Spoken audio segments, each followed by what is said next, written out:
Hello everybody.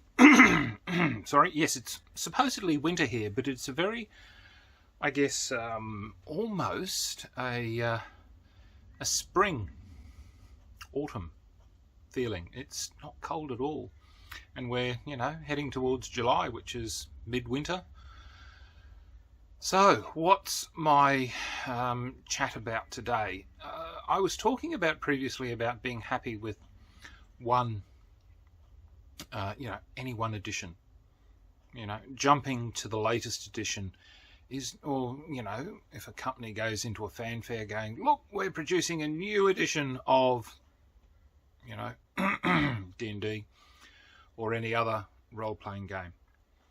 Why should you go buy it? If the current edition that you're playing meets all your desires and needs, why? Why jump to a system that the company is telling you must go and invest in? You don't need to.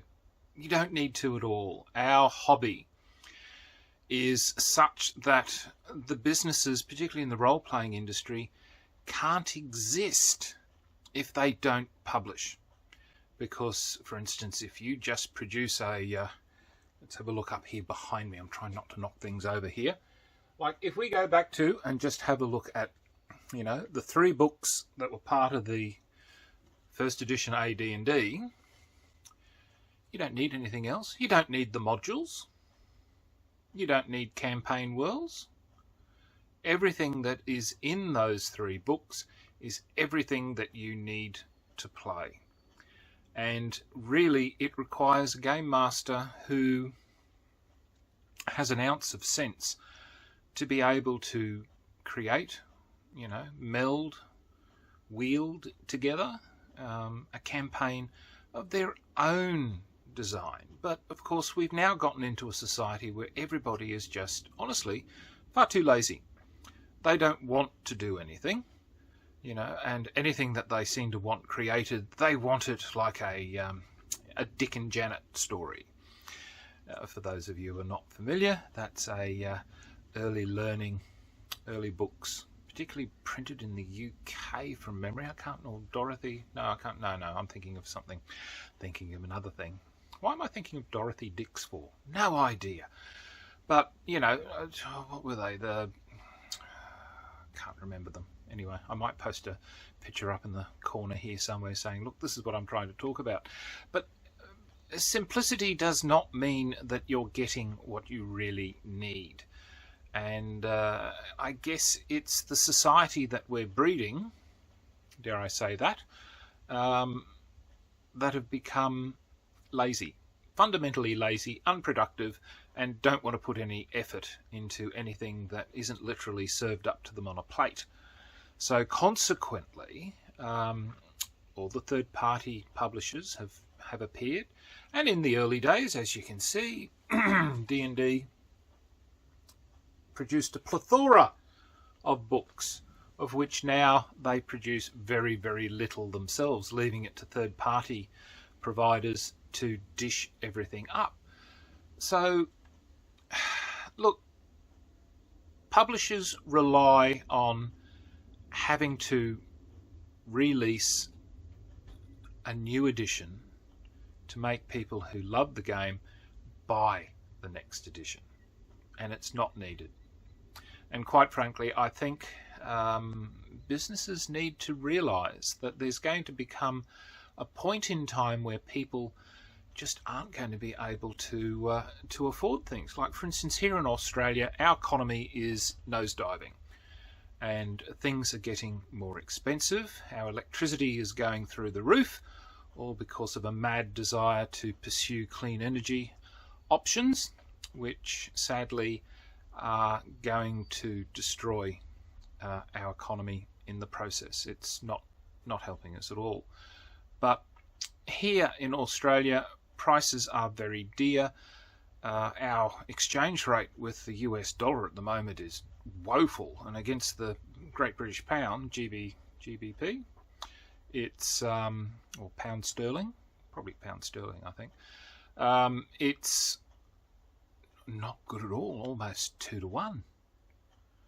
In America, against the US dollar, it's almost down to that stage now. So, Americans may think, oh, $30 US for a game, oh, that's overpriced, it's dreadfully overpriced. I'm just speaking in a fictitious concept. I'm not too sure what the average prices of games are in the US. I really don't look too much, except for the fact by the time they get here in Australia, they've literally, in some cases, tripled the price.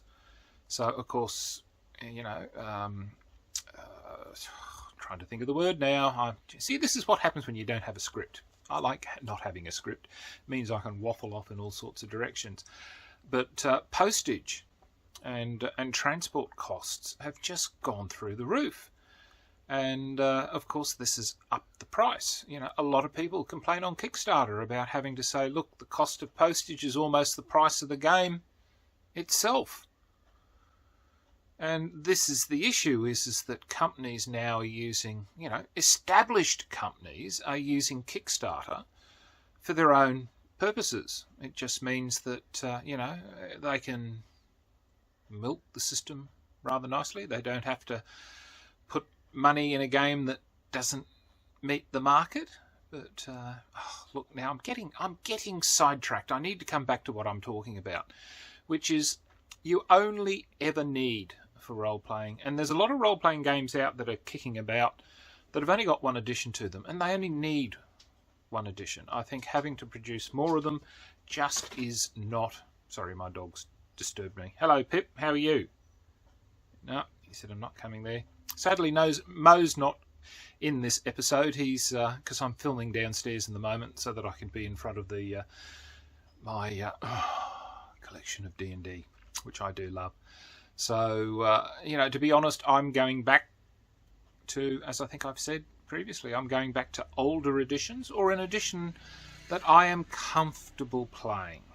And whether or not I get the number of people that want to do it, but sadly, everybody likes to be a herd and follow the herd. And this is the problem. Herd mentality does not help. Anyway, look, I've rambled on long enough. This 7 minutes, I only wanted it to be a couple of minutes, but anyway, you've got me for this time. Look, whatever edition you enjoy playing, play it.